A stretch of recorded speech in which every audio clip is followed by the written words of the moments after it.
I've got a treat for you. Pigeons. Pigeons everywhere. You can find them in the streets begging for one of your fries from McDonald's or pooping on your brand new car in the driveway.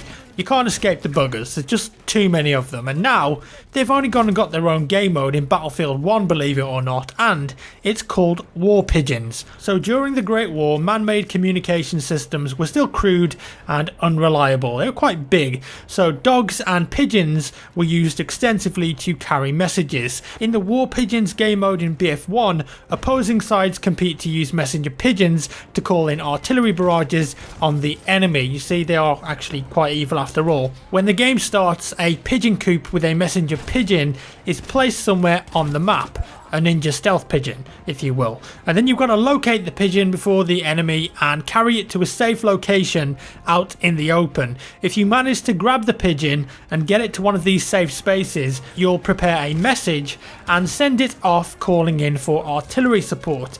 And once the message is successfully sent, an artillery barrage will strike the enemy. Pretty new interesting game mode then, kind of sounds like a twist on Capture the Flag, but once you've got a pigeon and got it to a safe zone, perhaps there's like a timer where you're writing the message, and I'm guessing that the pigeon can be stolen by the enemy team during that process too. Can you shoot it down as it flies away? Are there multiple pigeons? Who knows? All I care about is that this sounds like it could be fun, and we're one step closer to making the pigeon UCAV a reality, guys. That's the important thing here. No word on player count though, but I imagine this is like a smaller domination game mode with smaller maps and infantry only, so perhaps 16 to 24 players at a guess. Moving on, we now also know all of the maps that will be available at launch for Battlefield 1, and there are 9 in total. BF3 had 9, BF4 had 9, BF1 also has 9. Turn 999 upside down, you get 666. 666 is the sign of the devil. Dice are the Illuminati.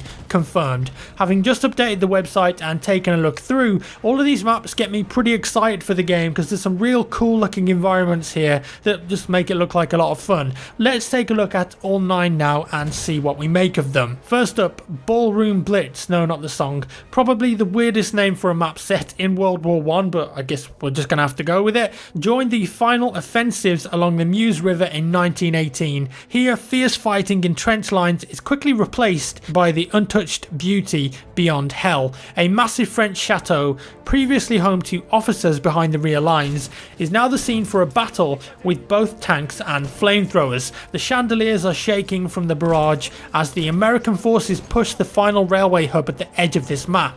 Seems like a big urban map, this one, and I think we saw part of it in the trailer for a few seconds. I'm guessing that the French chateau will have heavily destructible elements in it too, close quarters style, you know, with that micro destruction. It's going to be interesting to compare it from the start of the map and then at the end. Next map, Argonne Forest. The shadowy depths of the Argonne Forest is the scene for some of the most brutal close quarter combat in Battlefield 1. The world inside this forest features devious defensive setups combined with a labyrinth of bunkers and machine gun nests, camouflage field guns firing at point blank range, stormtroopers clearing out bunkers with gas, and the best use of sharpened spades will determine who owns the depths of this forest. Heroes are forged, surviving the intensity of this infantry focused map. Infantry only then, maybe this one. We've seen it in a couple of screenshots and in the trailers, and I wonder if we can blow all the trees up though. But the language used there, a labyrinth of bunkers,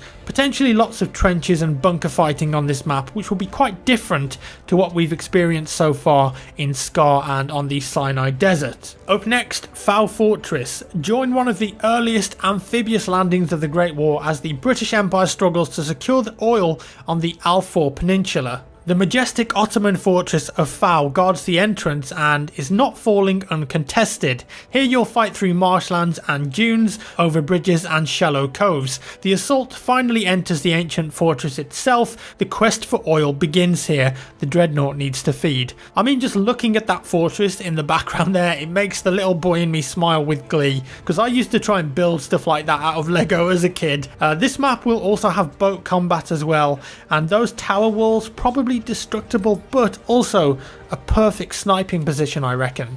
Carrying on, the next map is Suez, a struggle for the most vital supply line of World War I. Even though it was considered impossible, the Ottomans crossed the desert of Sinai and threatened the canal. Join the fight by the banks of the Grand Canal and make tactical use of the dunes, fight through shallow defences with field guns or mortars through the outskirts of Kantara and into the deep desert beyond. Sounds interesting, and I'm definitely getting Paracel Storm vibes from that screenshot. Another infantry focused map next, I reckon, called Amiens, a destructive clash in a majestic city, fight on the streets and squares in French city of Amiens during the German Spring Offensive, a struggle in crumbling alleys, a courthouse around bridges and railways where the British and the Germans desperately seek to control the depths of the city. This looks very Sen Crossing-esque to me. I think this map will be very popular amongst the BF community. Massive destruction and chaos. I can't wait to play on this map. The next map is called Mont Grappa, and I think we've seen this in a lot of the trailers.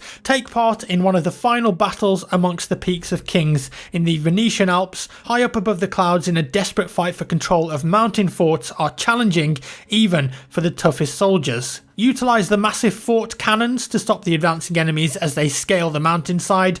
Up here, in this furious struggle, the Austro-Hungarian Empire holds the upper hand, but the Italian army won't stop until they've taken back what's theirs. Could be a similar kind of layout to Hangar 21 in BF4, with one team at the top of the mountain and the other at the bottom from that description, and the airship is definitely on this level too. Lots of plane combat here for sure. Next is Empire's Edge. Along the Adriatic coast, a fierce struggle for land and life is taking place. A rugged but fortified shore becomes the battlefield for an empire under siege. What was once a beautiful Mediterranean village by the coast is now transformed by mechanised war, where waves and dreadnought battleships pound the remains of Italy's Great War.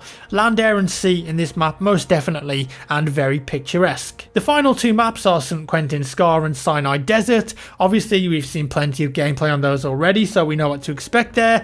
And then of course the first free map comes out in December called Giant Shadow, which I've already covered in a previous video. Overall, like I said, I definitely think there's some really cool locations here, new places which you've probably never really been to in video games, and I expect each map to be packed full of detail too.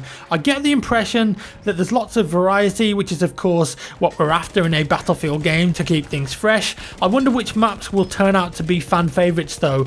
I'm guessing that Amiens, Argonne, St Quentin Scar, Ballroom Blitz and Foul Fortress will be at the top of my list. And wrapping things up for today, we got a detailed news post on the melee combat in the game from DICE's Tommy Ridling.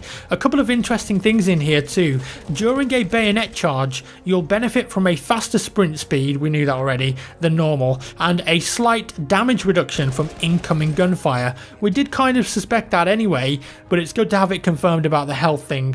I personally had no trouble killing players bayonet charging me in the beta, so I reckon it's only a very small change to the damage reduction and nothing to worry about. He goes on, and this is the really interesting stuff. Equipping a bayonet to your primary weapon also negatively affects the recoil of your weapon and how quickly you can raise your weapon to a fire ready position after a sprint. Picking a bayonet also means that you'll indirectly forego other add-ons that you could have equipped instead. Plus, the bayonet isn't the only upgraded melee option in BF1. Now that's really interesting to me. I didn't actually expect there to be any negative effects of equipping a bayonet, but there you have it from the horse's mouth. An interesting trade-off for sure. Do you want that charge option for a quick kill or a one-hit kill on the hero characters, or do you want better recoil and being able to fire your gun a little bit faster after a sprint? He also goes into detail about the differences in melee weapons in terms of their stats. So there are 3 distinct melee weapon classes in BF1, each with their own pros and cons: knives, clubs and bladed / specials. They primarily differ in 3 stats: the speed at which you can swing them, the damage they deal with each hit that connects, and how easy they are to perform a brutal takedown with. So while a knife, for example, deals a low amount of damage, it's by far the quickest to perform consecutive swings with, and it's got a much bigger takedown zone than the other melee weapon types. This means that if you go for a stealthy kill from behind, a knife is going to give gives you the biggest possible zone behind an enemy player from where you can do a brutal takedown. Clubs are a jack of all trades, and they deal medium damage at medium speed and have a medium-sized takedown zone. And then the bladed / special melee weapons such as the hatchet, shovel and pickaxe are the heaviest hitters, but also the slowest, and they've got the smallest takedown zone. You start the game having access to a simple club, shovel and knife, but as you progress through the game, you'll have the ability to equip more embellished or specialized melee weapons. And get this, some of them can be used to cut barbed wire, destroy wooden barricades, or damage light vehicles. Melee weapons damaging light vehicles? I wonder what that's going to be, but at least instead of just being a cosmetic change here, your selection of melee weapon in BF1 will actually quite heavily affect your playstyle. I like that a lot, and it adds more depth to the melee combat when you're getting those 1v1 we both just ran out of ammo situations. So your choice will obviously be very important if you want to come out on top. And that's all for today, folks. I hope you enjoyed this one. Lots of new info and details in there for sure. If you liked the video, give me a thumbs up. If you didn't like the video, a thumbs down. Let me know your thoughts down below. Not long to wait now until the game is out. 1 month for full release on October 21st, but if you get all of the early access stuff, you can actually play it on the 13th of October, which really isn't that far away at all. Thanks again for watching, guys, and I'll see you in the next one.